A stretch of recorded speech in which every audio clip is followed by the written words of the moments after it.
I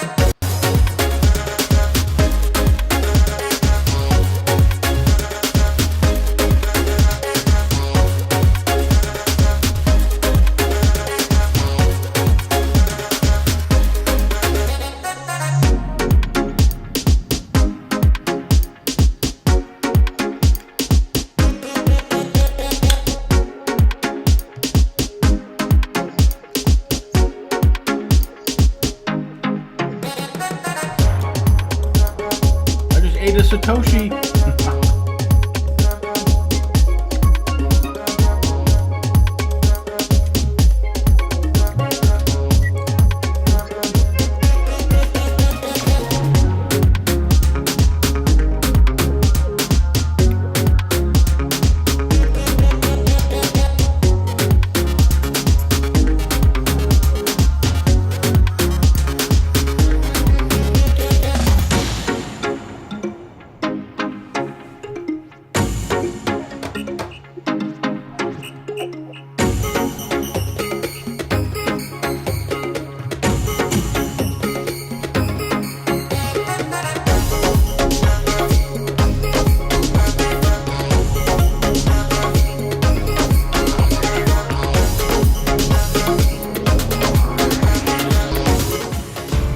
Welcome to Crypto Talk with Brianna and Scott, where we are living the decentralized life. Join us for the latest crypto news, talk, and analysis. And now, here are J. Scott McMillan and Brianna Turk.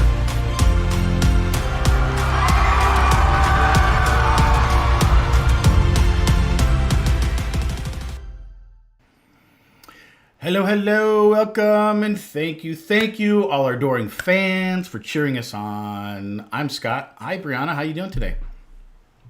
Hey Scott, I'm great. I feel like I'm sitting in the dark over here. It's dark outside. Got some thunderstorms, so I have lights on. I don't know. Sorry, my studio is not brighter today, guys. I'm a little bit blurry. And then other than that, I'm just jealous. I'm jealous because I'm watching you eat your Pez, and I never received my Pez. And I realized somehow the order didn't go through with my Bitcoin Pez, but at least I inspired you to do it. And by the time I realized it, I was like, well, that ship has sailed. So Yeah. I didn't do it. Well, I have an extra one that I could sell you for 1 Bitcoin. I could okay, half a Bitcoin. I don't know. It's unpackaged. Now this one I took out. And I'm eating Satoshis, but I have one that's unpackaged, so we'll see. But yeah, you gave me the idea. So, well, what do you got to talk about today? We finally we yeah, I was just gonna say we were kind of complaining about boring news, but then all of a sudden last week we got a lot of news. My thoughts exactly. As I was looking at the news, there's a lot.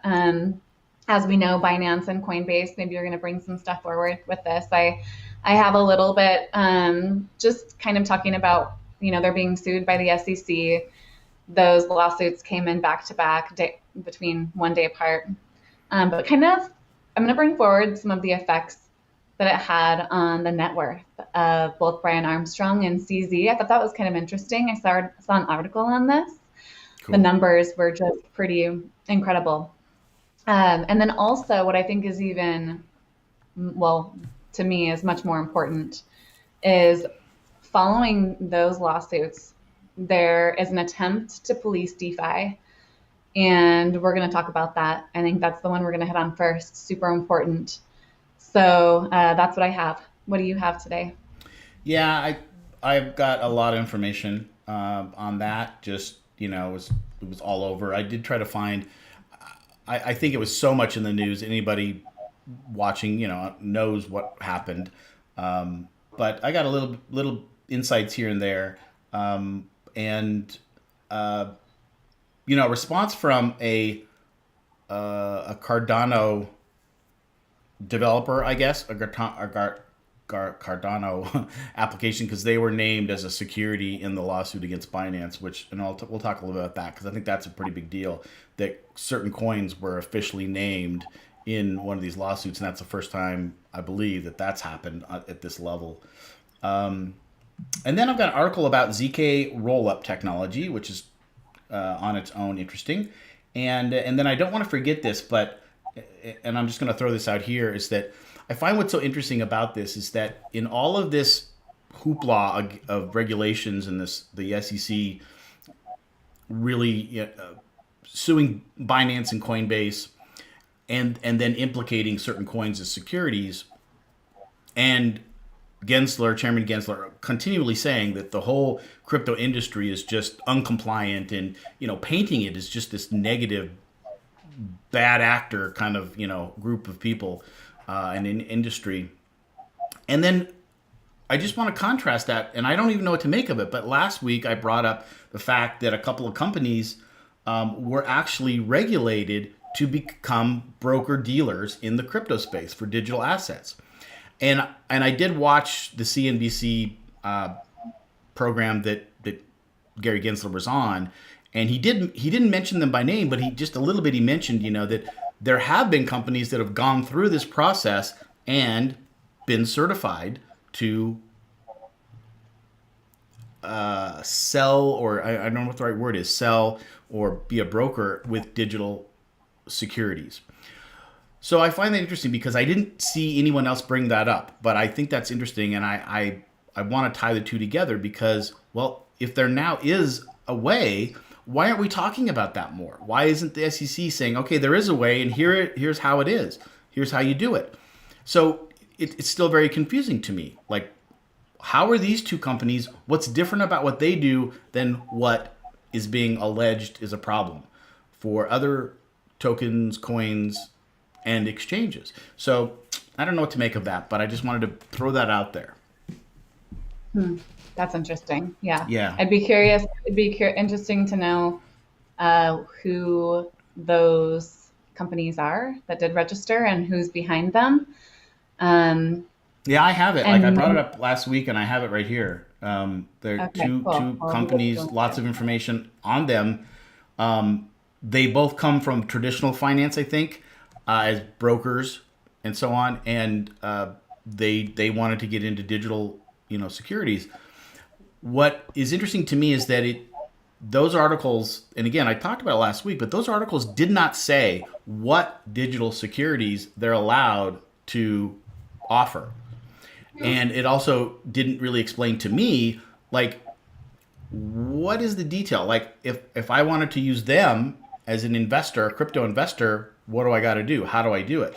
Versus what I just do with Coinbase or Binance or, DeFi, And so to me, those are specifics that, aren't being called out. And I think I just find it frustrating when things like this happen where there's all this information. I remember, like, even in COVID, when COVID was coming out, there was so much information, and because of the news cycle, people want to get their information out there as fast as they can, official information, and then also unofficial information from every Tom, Dick, and Harry that wants to put an opinion out there. We can now, like us, but it's, you just have all this confusion, right? And it seems like it should be a way for, like, an official channel or some sort of official dialogue from respected people or the people that are in charge, which would be the SEC, to come out with some really good definitive information. And yet they're not. It's like this little piece of information, they barely talk about it. And to me, it's a big deal. It should be like, okay, boom, here's the way. Here's the official way you can do it. And you guys over here aren't complying. Well, if they're not doing that, what does that mean? That they're still not sure, that it's not clear still, even though two companies got through, and a whole bunch, Gary Gensler saying that all the rest of y'all are uncompliant or incompliant, or whatever that word is, right? So that's just messed up. Well, and that makes me wonder too, because we have Brian Armstrong and many others who say they're not going to register as securities. Right. So maybe that's the difference. Like maybe these other companies or whatever they are going to, I don't know, take that and register under securities if that even makes any sense. But I agree with you on the Yeah. whole thing about like getting an open discussion out there because we see, I mean, and that's why I think one of my ways to get credit to the source is if you look on Twitter. Ironically, you look on Twitter and you see the direct statements from Gary Gensler, and then you see the direct statements from Brian Armstrong and people like him. And then, but there's no discussion. Like, can we have an open discussion that people can see where things can get to the head? These like points where there is a way, there's not a way to register. Like, can there be an open Right. thing where people just answer the damn questions? Because it seems like Right. nobody does that, even when No. those opportunities come into existence. So it's really frustrating, and it just to me just shows that to me that just shows that there is a lack of transparency when somebody's asking for transparency and it's not provided. And it's just a blanket statement of we have a way to do it, but there's not, that's all that there is. So I don't know. That's just the way that I view it. And there's a Yeah. lot of weird stuff going on with it. It yeah, it's weird, and like you said, it's just answer. Give us Coinbase. One of the interesting thing about Coinbase, and I was listening to a podcast today about all this, and I'm going to bring up a little bit. There's some. So Binance actually has some allegations, some very specific allegations against them that have nothing or little to do, or I don't know if they have anything to do with the actual security issue of those certain tokens that were announced. So there's some weird stuff going on with Binance and ZK, or ZK, not ZK. What are the Easy. guy's name? ZZ. And yet Coinbase doesn't have those kind of issues. Coinbase really has played it well, I think. They have been asking for clear regulation and for give us clear guidance on what we can and can't do, and they haven't gotten it. And they also don't have any fraud and any kind of mixing, commingling of funds, as far as we know. And yet this is some of the stuff Binance is now being accused of, sort of a la FTX kind of stuff, which is scary. And so I don't know what to make of that. But to me, the bigger issue is that for whatever reason, the SEC called out, Cardano and Polygon and even BUSD, which is a stable coin. They just threw that in there. It didn't make any sense. The rest of them were fairly large top 10 coins and tokens. And so clearly the SEC is, well, I don't know. I'm not going to say clearly, because why did they pick those ones? I mean, and you've got Dogecoin not even in there. It's like Cardano and Polygon are, securities, but Dogecoin, I don't know. So, gosh, yeah, none of this stuff makes sense. And is it just posturing? But this is the first time that they've really called out these coins, these top 10 coins. And so to me, that's the big thing. I think there's some sketchy stuff going on with Binance. We've heard a lot of things. There's not a lot of transparency with Binance, as there, in contrast to Coinbase, who seems to be really doing it by the book. And I think we all should really rally around Coinbase for sure. And because they're trying and they're big enough, they're willing to take on the battle. And I think a lot of people will rally around that. And I just hope and pray that they've crossed all their I's and T's, or dotted their I's and T's, because, I don't want any of these strange allegations to come out of them, because then we're just like, what are we going to do?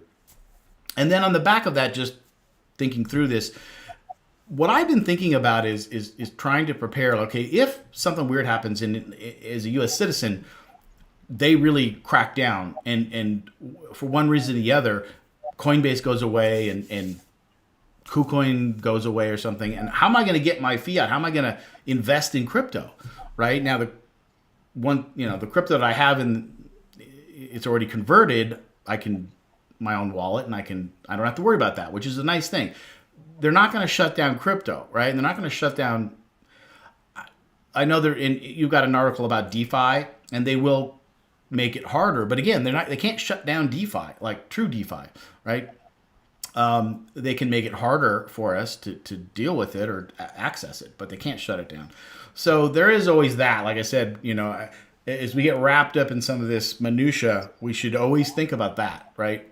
Like, they're not going to shut down crypto, especially worldwide. We're always going to be, crypto's not going away. It's going to change, it's going to morph, but I've been thinking about, okay, how do I onboard my fiat if Coinbase goes away, which is pretty much what I use. I know there are other ways to do it, but I think that's what we need to be thinking about. It's like, all right, US, if you want to, you can't shut it down, so we're going to figure out a way, to still use it, the believers, and we'll see what happens. But that's what I'm doing. Yeah, we'll see. Well, and for trading, I don't know where you're gonna, because trading will be, I don't So know. that's interesting. I've been thinking about that too. It's like right now I'm trading on KuCoin, and but I've got Kraken and Coinbase. I've got a lot of different exchanges I can access. But like Uniswap, and there are multiple trading platforms that are pure decentralized, that I may start even just using those to kind of get used to them, just in preparation for whatever may come. I don't know, but it's gonna be a rocky couple of years for sure, and what I hope is that the markets don't suffer. So a side story here. So I finally did last week I kind of covered some of the ideas I was thinking about trading, and I finally put on my first trade on XRP of all things, which was funny. It was only because the chart lined up to something I thought now is the perfect time, to get into a 2-week to a month long trade, because I never really would have. I'm not a huge fan of XRP, but and it used to be hard to trade, but now it was easy. It was on KuCoin. Anyways, literally, I think I put it on Monday, and I think this news about the suit came in on Tuesday, and the market not crashed. The market went down, and I didn't hear anything about that until I guess Tuesday, and I went to look at my trade, and I got stopped out probably within hours after my trade. Certainly that evening, at some point when the market went down, and so I was thinking, oh, okay, that's interesting. Like, wow, it's like my first trade got stopped out within hours. Is that good or bad? I guess it's good, right? Because that's what a stop loss is supposed to do. In reality, I wish that I had, in this case, I'm thinking what I want to do is I want to look a little bit deeper and see, because I don't know what it was, but it probably was within a few cents of, well, what am I trying to say? It was probably, I should have put my stop loss a little bit lower, because it came back up after it dropped down. But I don't know, because it was a pretty big red candle that stopped me out, and I didn't know why. And then I looked and I saw everything was down because of this whole lawsuit. So anyway, it was interesting, and I haven't put on another trade yet, because I'm like, well, because Polygon was the other one that I was thinking about putting into, and I'm like, well, how's that now? This news going to affect that? And so the comment is, interestingly, now that I'm actively trading, I'm thinking about all this differently in a way. Most of the time this news is interesting and stuff, and even this stuff, I think it's important to talk about, but it never really affected me. And I remember talking about that. This stuff doesn't really affect me today, but it does, because, they named Polygon as one of these coins. And Polygon is a coin that I want to invest in, but should I now or not?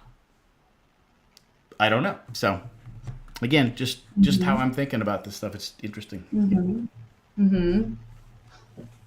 So, should we talk about the sneaky business going on with the decentralized stuff? Because I think this is actually really kind of important. Okay, so let's see. So actually, I'll be honest. What I did is I took this article, I read through it, and then I put it into ChatGPT, and I had it highlight some key points. So I'm just going to go over the key points here. Cool. Just made it into a easy to understand deal. So Okay, so Paradigm. Paradigm is a crypto venture capital firm, and they criticize the SEC in their attempts to redefine the term exchange in the Securities Exchange Act. Okay, so this is just the kind of stuff that they do. Like, I mean, this kind of stuff drives me crazy. The SEC plans to revise the legislation to include decentralized exchanges and DeFi under the definition of exchange.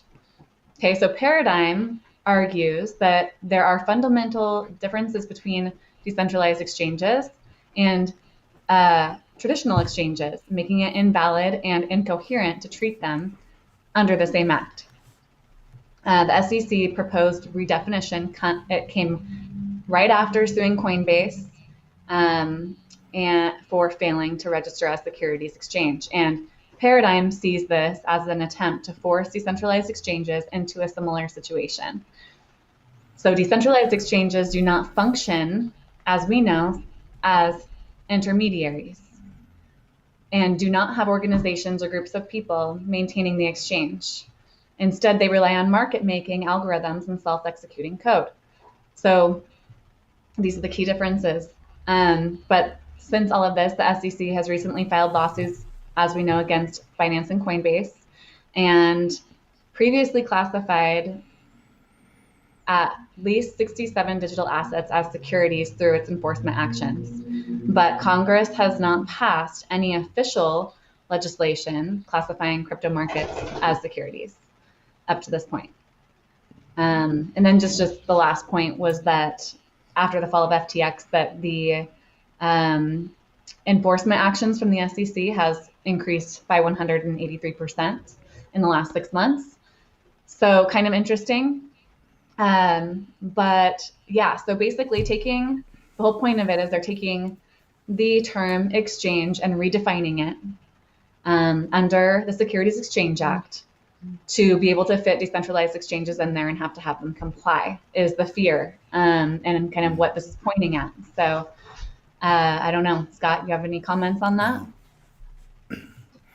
Yeah, I'd be interested to know again how they're actually defining it, defining a DEX, how they're defining a DEX versus a centralized exchange, because they're different. The mechanics are different. So it seems like it'd be pretty easy to lay that out. Like, here are the mechanics of a centralized exchange. Here are the mechanics of a decentralized exchange, and they can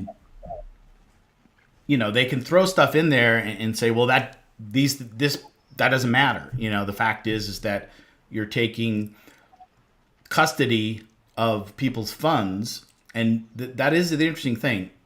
Some decentralized exchanges, well, it's not the exchange actually. It's actually the D app that actually holds your funds in the D app, and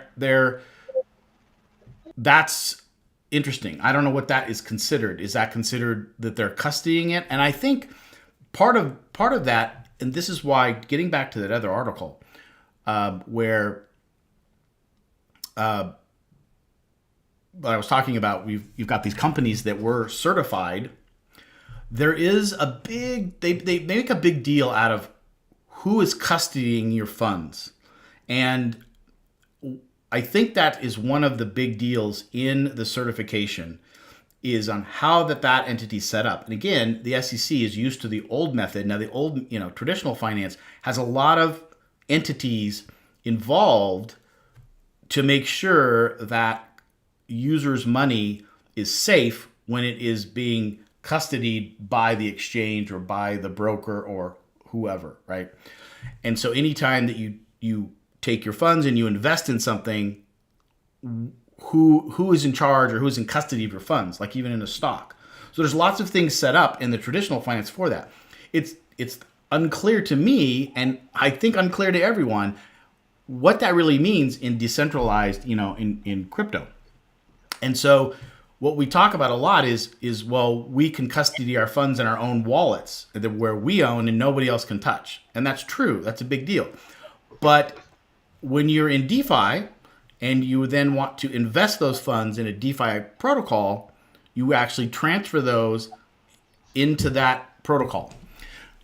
And I don't know what that means. So there may be some worry about that. And frankly, all we need to do is have people look into it, say, okay, yeah, this is the case, and figure out some law or some way to also ensure that those funds are secure. And that's the problem. It's always the problem I've had with DeFi is that when my funds are in the D app, I transfer them from my wallet into the D app, in a liquidity pool, it could get hacked. And that's my fear. That's really the only fear or the biggest fear I have in crypto right now when I'm dealing with DeFi. And so if there were some laws or regulations around that would secure that and make me feel better that, that was more secure, I'd be happy. So again, I've said this all along. I've made no bones about this. I am in favor of regulation and some laws putting around crypto. We need it.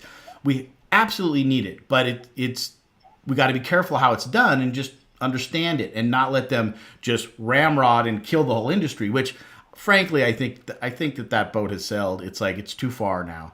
And unfortunately, it's just going to be ugly in, trying. It shouldn't have to be this hard, but for whatever reason, because of agendas, political and money, things get really ugly.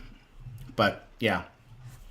Yeah, and to just add, so looking into this further, the change that they want to make to this act, which is an 89-year-old legislation, the specific change that they want to make is to offer the use of non-firm trading interest and communication protocols to bring together buyers and sellers of securities. So any platforms that facilitate digital asset exchange or swaps, that's what they want to include within this. So that's kind of a missing piece as far as what they're proposing to add to the act. Yeah, and that makes me think that we shouldn't be fighting about this. As in like this, the SEC and the crypto industry. I think it's unfortunate because we all should want a safe environment for investing, right? And the fact that the SEC and Gary Gensler have basically they put a negative foot forward when they said we have laws, we have regulations. They've been around since the 1930s. You guys just have to comply to them. That to me was extremely ignorant, and it was bully. It was a bullying tactic. It was like, it's like, I don't care what you guys think. I don't care if you think you have this great technology and this new stuff. It's like, that doesn't suit my needs and the needs of the SEC. And so here's the deal. We're not willing to sit down with you and have discussions and to realize that this is a new paradigm shift. And we all want to be safe. And this is the ironic thing when his job is supposed to keep the public safe. And I think by his stance, he's doing just the opposite. He's forced people to do things that aren't as safe because they can't rely on regulation and they can't rely on a path forward to make us all safe. So, gosh, that just hit me, and it makes me mad to think that we don't have to be here. We should all be agreeing together to work to make this better, because even Gary Gensler has to agree that the traditional finance system, it's got its flaws. But here's a guy. He came from Wall Street. He came from a big bank. So that's indoctrinated into his head, and that's unfortunate that he's the head, the SEC, and it just baffles me that why did he even study blockchain, or to the point where he taught a class on it? Like, why did he even do that? because it seems like he learned nothing from that. Yes, or learned it and is using it to understand it, to be able to regulate it so that it Right. can just be shut down. I mean, I don't know. I don't want to speak for everybody, but for myself, where the danger comes in with all of this is when you look at the statements made by these organizations that do not exist within a specific jurisdiction who are they're laying out the groundwork and they lay it out ahead of time. This is the Bank of International Settlements. This is the Financial Stability Board, and they're all the FSB. They're all together, and they're working on these,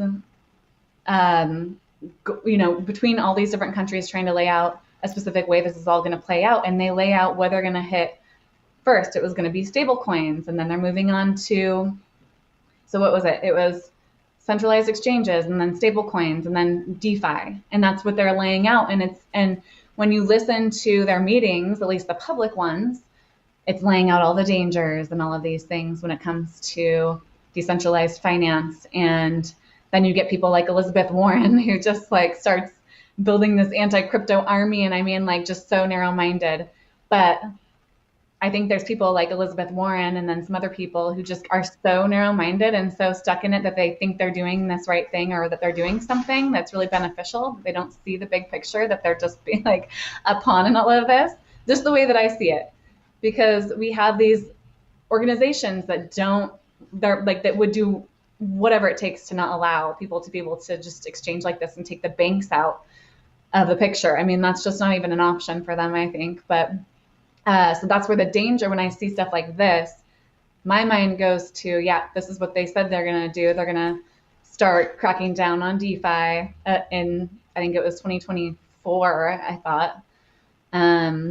And they lay it out there, saying when they're going to do these things. So that's just where my mind goes. And it's not to say that they're going to win, but I think that's why it's important to have the awareness beyond just the statements that people like the SEC make, because if you're just looking at those statements, it can look like they're coming in to save the day. But when you really zoom out and kind of look at those other pieces, it just looks a little bit more than trying to protect. So anyways, That's all I got to say about that. Gary Gensler he actually said in this CNBC interview, he said, we have digital assets. If you want digital assets, it's the dollar, the yen, the euro. They're all digital right now. I mean, he had I saw that. And it's like, oh my gosh, that is so not the point. That is so not the point. It's hard to believe. The thing is that it does. I wonder why Elizabeth Warren and Gary Gensler and these people that are negative on this, the only thing I can think of is that they're really literally looking at the short term, that they don't care about 10 years from now or 5 years from now, when it's inevitable that these two industries, traditional finance and crypto, are going to come together. And I don't see how they can't see it's in our best interest, the world's best interest, to work together to make it happen in the best possible way, the safest possible way, instead of just trying to stop things. Like, where does that get you? Trying to block. Now, it seems that happens in all policies and political things. It's like there's the first step is to block, or not the first step isn't to let's talk about this, and let's see how we can both, look at each side and come up with something new. And it's sad. It's sad. And what it does is that it draws this out much longer than it needed to be. And I'm not saying that ever crypto should replace the traditional finance. It always, in my mind, will be some sort of conglomeration of the two. And this just draws it out. Why not just get together and make it happen faster in a controlled, legal way? Yeah, it just doesn't make any sense to me. Yeah. All right. Well, let me pop over to mine here, and then we'll pop over back to yours. Let's see what I got here. Oh, this is interesting. So I'm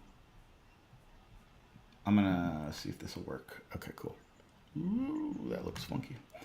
Binance came out and I saw this today and I wasn't sure what to make of it, but they came out with a I got an email from Binance. Since I guess I'm a Binance customer, and they said that they're going to with they're going to withdraw USD from Binance Exchange, and it says in an effort to protect our customers and platform, we are suspending USD deposits and notifying customers to withdraw their USD via bank transfers by June 13th.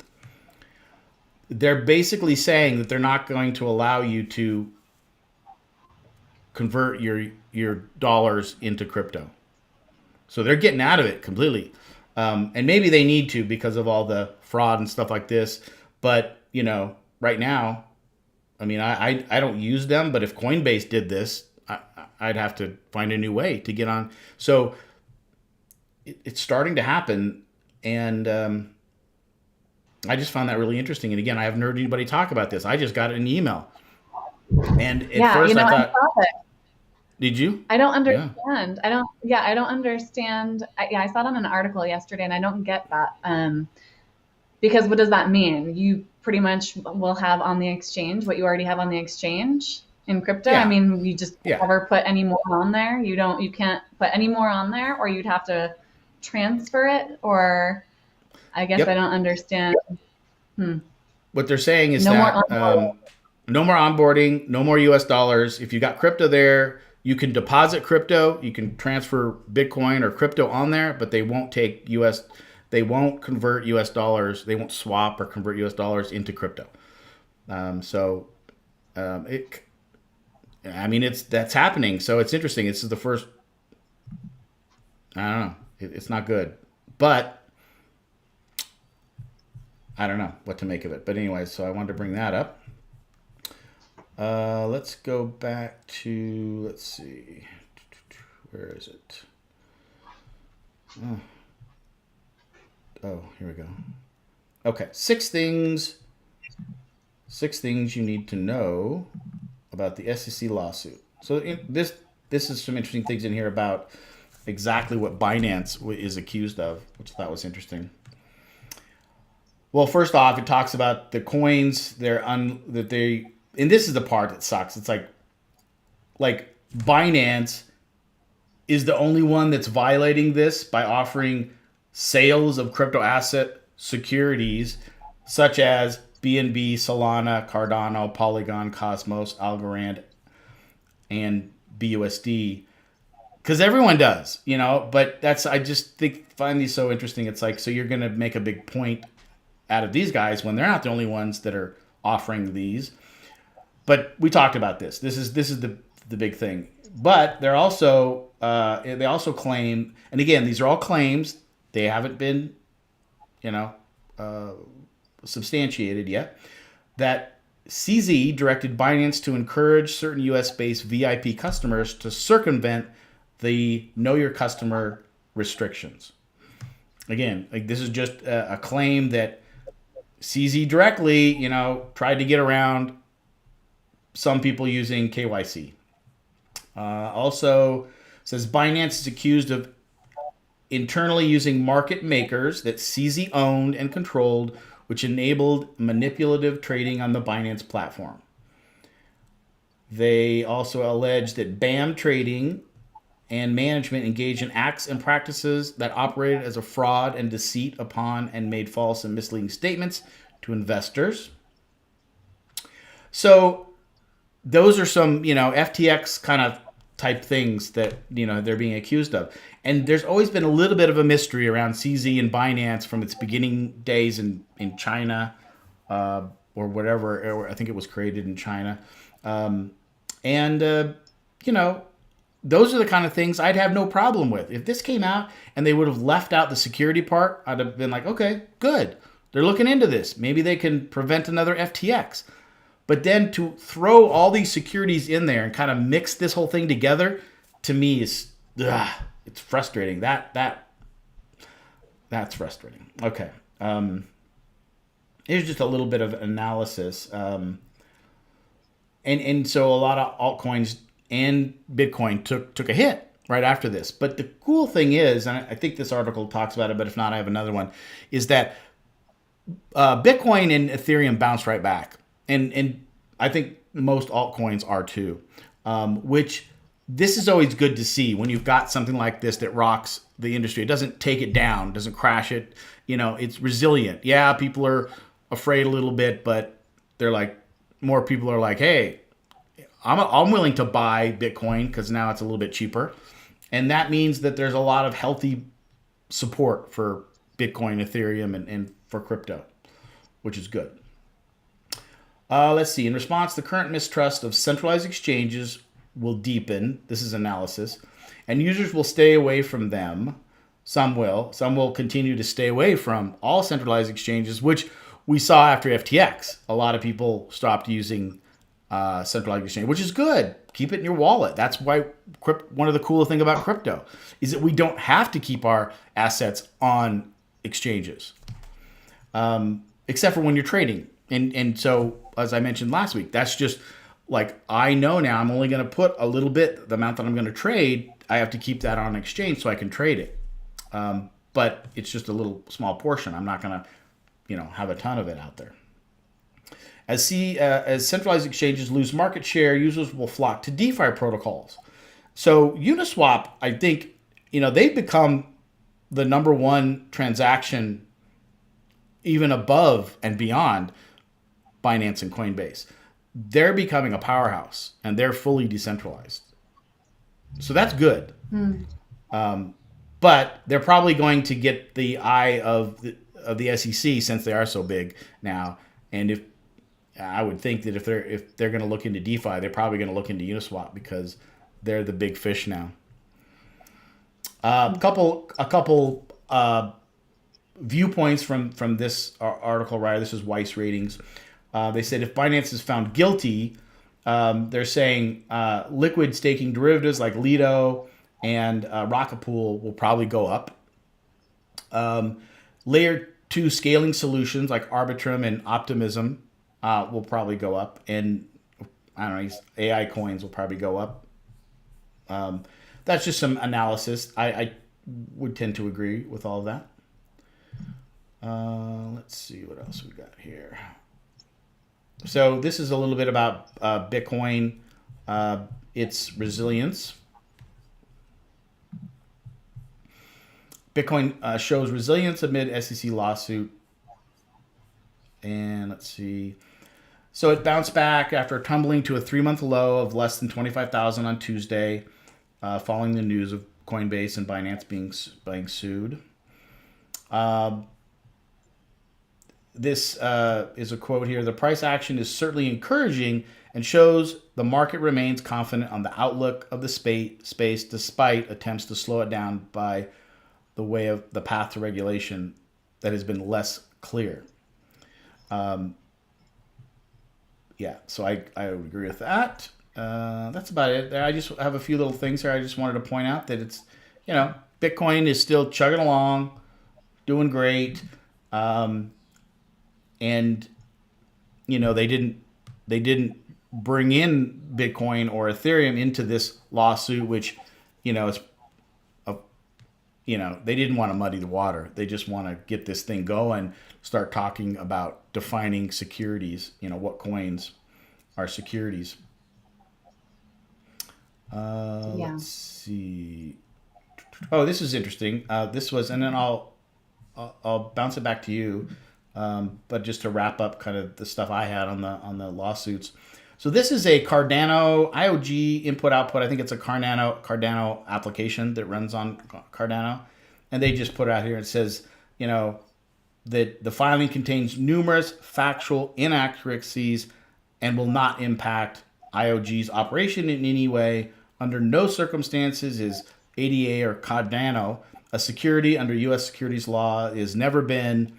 Understanding how decentralized blockchains operate is a fundamental component of creating responsible legislation, which I think is an interesting dig, right, at Gary Gensler, who supposedly taught a class on blockchain, and these guys saying, hey, if you really understood blockchain, you'd see that these are not securities at all.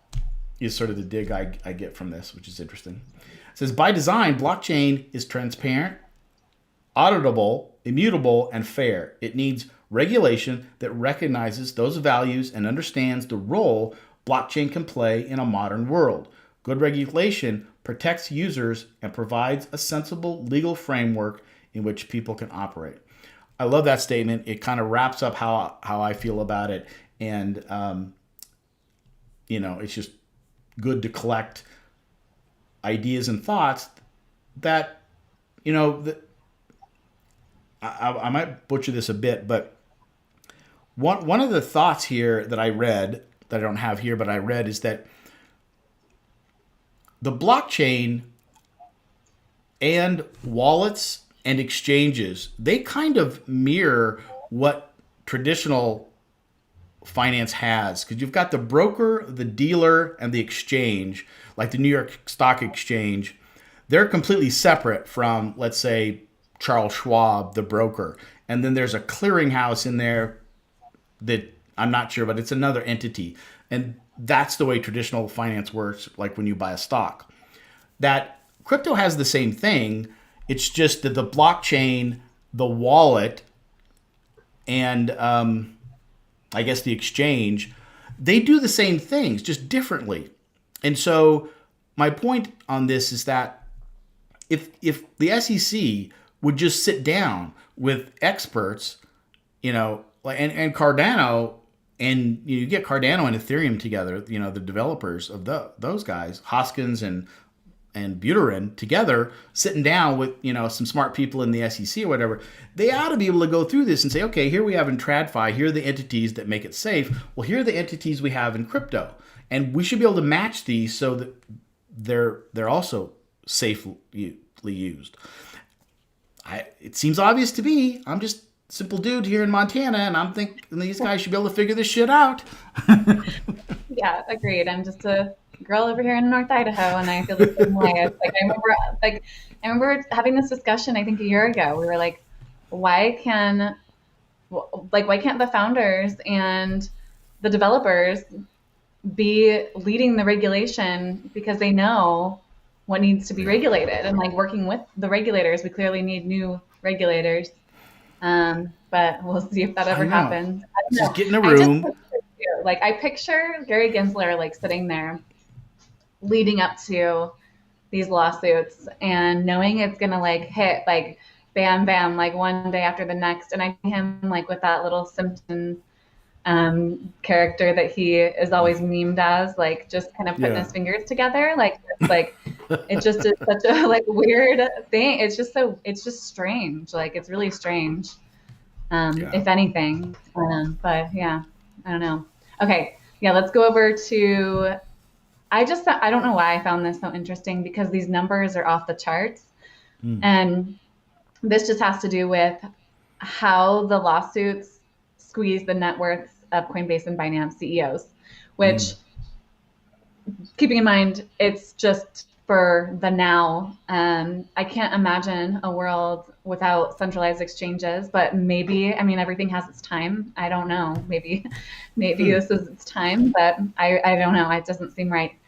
But, okay, so the net worth of Coinbase CEO Brian Armstrong and CZ with Binance suffered heavy blows due to the lawsuits. Armstrong's net worth was slashed by $289 million and CZ's by $1.33 billion within a span of 30 hours after the SEC sued Binance and Coinbase, according to Bloomberg. Wow.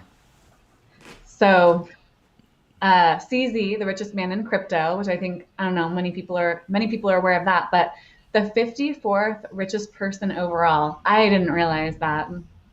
Yeah, I didn't either. That's crazy. His net worth fell 5.1% to $26 billion this week. So not doing so bad, but but yeah. Wow. And then it says here too that CZ's net worth rebounded by over 106% this year. He's still down over 73% 73% from his highest net worth of 96.9 billion in January of 2022. Wow. Um, Armstrong is ranked as the 1,409th richest person by Forbes and took the bigger hit from the SEC's action, with his net worth falling 11.8% to 2.2 billion. And then this just goes on and says how they were both sued. And then following the lawsuit, 67 cryptocurrencies classified as securities. Binance and Coinbase have both confirmed that they will vigorously defend the lawsuits laid against them, and as they should.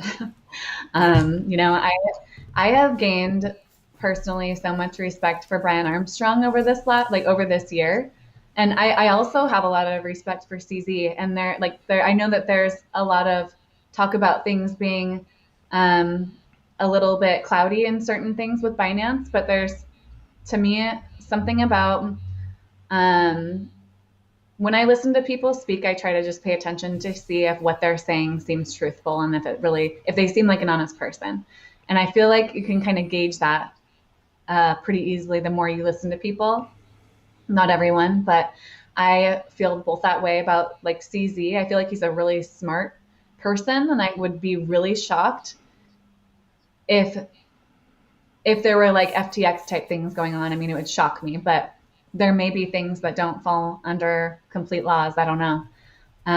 But I do have a lot of respect for Brian Armstrong and CZ, but Brian Armstrong being so outspoken and continuing to just not gonna budge and really fighting for this and not going to compromise on that end when it comes to classifying them as securities and not wavering from that stance. So I don't know. It's going to be interesting to see what happens.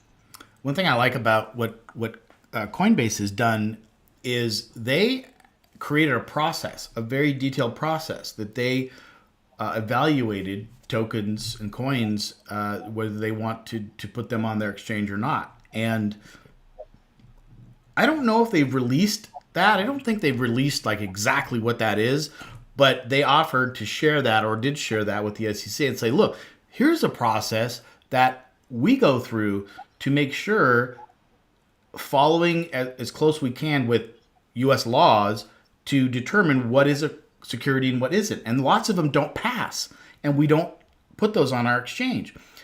And to me, that's awesome. That to me is when they say that, and then the SEC just kind of plugs their ears and says, no, we didn't see that, or we don't care, or whatever. That to me looks really bad for the SEC.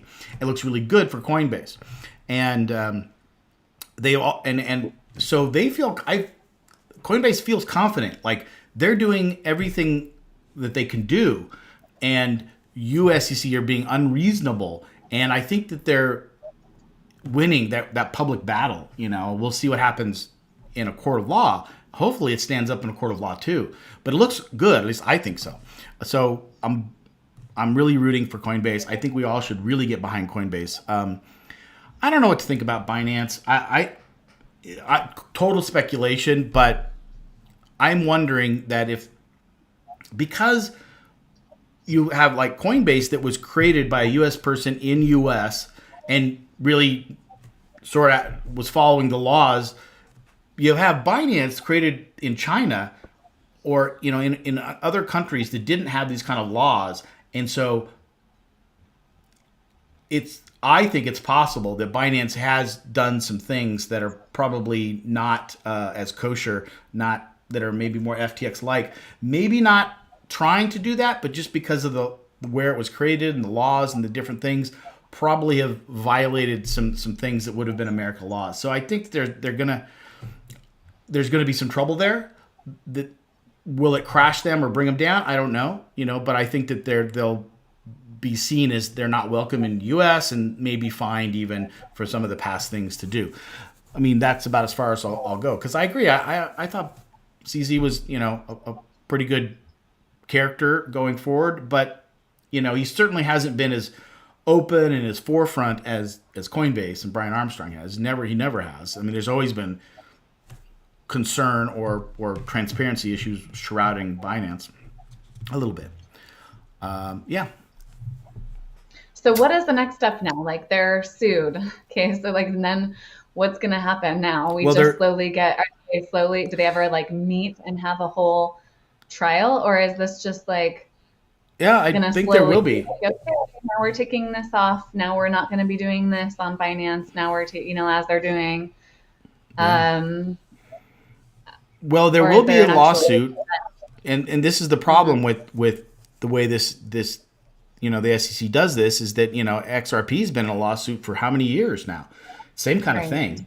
So that's what people expect is this will take years to run through the courts, which yay, that'll be fun dealing with this the whole time. But maybe things will get settled out of court. Who knows, right? But it's a civil suit, which means that there's no jail time for anybody, which I guess is good. So there's just going to be money. They'll get fined. Which was they have. I don't think they haven't been fined yet. This is just like these are allegations. They'll go through the court system, and fines will probably get levied at some point. Maybe Binance will admit to some of these things like Kraken. Like Kraken, they basically paid the fine and took off their liquid staking services. Same kind of suit basically was filed against Kraken. I think it was, same kind of suit, civil suit. So that'll just play out. Yeah. I've got something fun to talk about if you don't have anything more on that. Yeah, let's hear it. Well, I thought it was fun. Actually, I should have better graphics or whatever here, but Apple came out with their new spatial reality goggles or whatever you want to call them, glasses or whatever, and it was fun. I don't know if you took a look at that. Did you take a look at that at all? I saw just that one picture that was posted in our chat of the goggles themselves, which look actually pretty cool. I think they Yeah. did a good job with the design. Yeah. So I find what's interesting about this is that it's really a whole brand new. It's interesting. So you have Facebook and you had other companies that have been trying to, get into this 3D metaverse type, environment with goggles and so on. And nobody's really cracked the code or whatever. Nobody's really done it. And, Apple. Nobody knew what Apple was really going to come out with and what they were really working on. We knew it was something like this. There'd been a lot of rumors for a long time, the next version of a headset kind of thing for 3D. And what they did is that, they're calling it spatial computing. And it's really a whole new computer. And it was interesting. The thing has brand new chips. I mean, everything in this was created brand new. And, it's going to retail for $3,500 basically, which is a lot of money, but this was all brand new chips. Like there's probably 10 or 15 sensors. There's like 5 or 6 cameras that look at your eyes. They look at your hand motion. They look at the room. There's all sorts of cameras and LEDs that look at your eyeballs because it detects what it wants, like the cursor by what you're looking at and then by hand gestures. So there's no clunky controllers to use it. It's such high fidelity. There's like there's like 2 glasses kind of thing, but from the front you just see the front. But super high fidelity. All the text, all the graphics look great. 3D movies look totally great now. Like Avatar, you can watch, and the cool stuff you saw in the theaters with the glasses, that'll be like on your computer now. It'll be able the 3D version effects. And also, but what I thought was interesting is that they didn't just make like a video, like a gaming thing. I mean, what they did is they came out with a whole new concept of computing, which is to have all of your desktop applications like floating right in front of your face, with these goggles. So you've got Windows and your email program and apps and whatever that they completely redid these so that you can have 5 or 6 different apps on your screen basically, right? And as you look left, you'll see like your email over on the left hand side of you. I'm going to get off this because I don't think there's anything I need to read. And on the left side, you turn your head and there's like, okay, here's a window of something, and you can compute with that. And then you turn your head and there's 2 or 3 apps, and then over here some more apps. So it's like having 5 or 6 different monitors that you're just looking around, and each one can have an application, whatever. Works with your laptop. It integrates. You put your laptop, your Apple anyways, in front of you, and it integrates in. So you've got your laptop and everything it's doing, plus other apps that are on the computer. So it's a whole computer. It's not just like an interface to something else. It's like a big, massive computer that they've compacted into these goggles. One of the problems, I guess, is that when people would wear these for long term, like humans really don't react well to being isolated and with their vision covered for a long period of time. They would get disoriented, and because of the lag time a little bit sometimes between the graphics and the system, people would get nauseous. With this, they enabled it so that you can actually see out into your environment. So you can see all your apps, but behind it you can see your desk, your environment, people that are in the room with you. So you don't get that weird distortion like you're being isolated.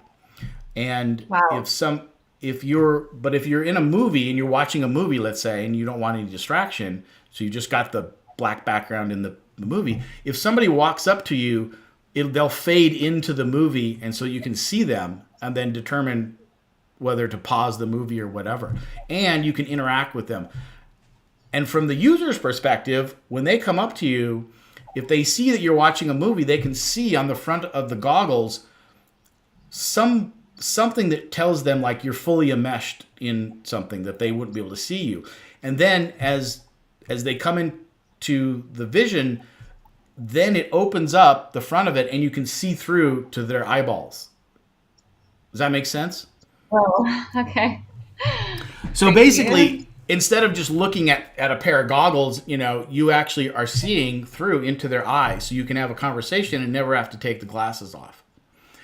So I don't know what all that means. All I know is that to me it shows like this is a big deal. Apple's been working on this for a long time, and this is cool. They're not messing around. So this is version 1 or whatever, right? So it's only going to get better. Apparently the headset is, even though it's big, but not too big and not too heavy, that it runs on a little tiny battery that you put in your pocket. Yeah. So I'm totally geeking out over this. I mean, I'm not going to pay $3,500, but if someone were to give me one, I would certainly geek out on it. So I'm pretty excited about it. Yeah, I think it's pretty cool. Okay, that's a lot. So, and it's exciting, but I'm curious, is it 100% excitement for you, Scott? Is there any worry, or is it 100% excitement? I'm just curious. And for anybody who's watching, please Good say question. right now, I'm just curious if I'm the only one. Yeah. But is it 100% excitement? Well, no, No fear. it was, yeah, it's a good question. I mean, I like the way you put it because I'm super, super excited, but I guess, yeah, there's, okay, so this whole concept that they basically are trying to create a system where you could wear it all day long. I'm worried. That's worrisome to me. Yeah. It seems like if this thing, the better they make these things, the more kind of interactive they make them. But the fact that you could wear it all day long and kind of just be immersed in this, I don't think is good for humans. So I will say that. We've known about the metaverse and sort of the idealized version of the metaverse where we're literally in a 3D simulated world that we almost can't tell the difference between. That's the metaverse sort of long-term vision, right? That's not what this is, but it's getting closer and closer and closer to that. And I worry about that if we're in a completely simulated world, I'm not worried about all the bad things that could happen from that because that's going to happen anyways. Like the internet, we saw that anything that the humans can do, bad or good, can happen in the internet or off the internet. So there's going to be some really raunchy, nasty, bad things, but there'll also be a lot of good things. And I'm a technologist. I believe in it. It's coming, and we have to try to do more good than come up with more ways to do good than harm. Same thing with crypto. I guess that would be what I'd say. So what do you say then? Let's hear I think your ideas. I think you laid it out there really well. I think I mean, anytime these things come out, I have a huge, and I was like this with AI, and I don't know, Yeah. I just feel like this with a lot of things. Like I have a wave of resistance that kind of hits me along with it. It just gives me a little bit of anxiety. But, and it's just for those reasons. But you said, along with, I think the biggest one that hovers over me when it comes to any of this stuff is just having 5G like right on your head all the time. I'm Right. still wearing, I'm like the last person in the gym that has earbuds with a cord. I still have it because I won't do AirPods. And so that part worries me when it Right. comes to just like, human health. But It's a good point. That's a good there are point. ways around that.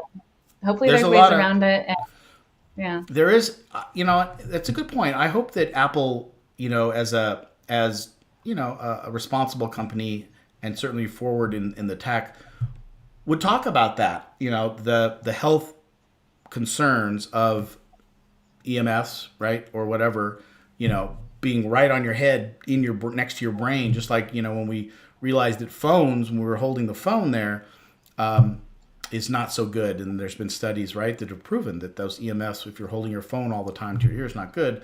Which so you're right, and I assume earpods are sending EMFs into my brain right now.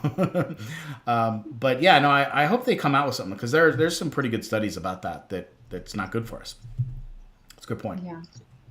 But on the other Yeah. hand, and to end with a good note on it, I do think it's like the technology is fascinating, and all of it is. The fact that we're sitting here is fascinating to me. And so there's a lot to embrace that's really positive, as you said too. And I think, it's always going to come down to whether we have screens in front of us, all of it, like the root of things, and just staying grounded and connected, I think, in the real world is important. So we'll just see what happens because we kind of see what's happening right now with a lot of the younger generations when it comes to just how their mental health with all of this. So hopefully that can be counterbalanced and maintained, and maybe there'll be, well, I'm sure there will be ways through the metaverse and all of that to be able to help with people's mental health. So that I part is kind agree. of all kind of just all goes along with it. I agree. Okay. Well, with that, we can end with that. And I will just say, go out and hug a tree today. Yes. Yeah. Hey, that's a great idea. Yeah. Let's all do That's a that. Let's really go good hug a idea. tree. All right, everybody. We'll see you next week. Crypto Talk with Brianna and Scott. Bye. Right.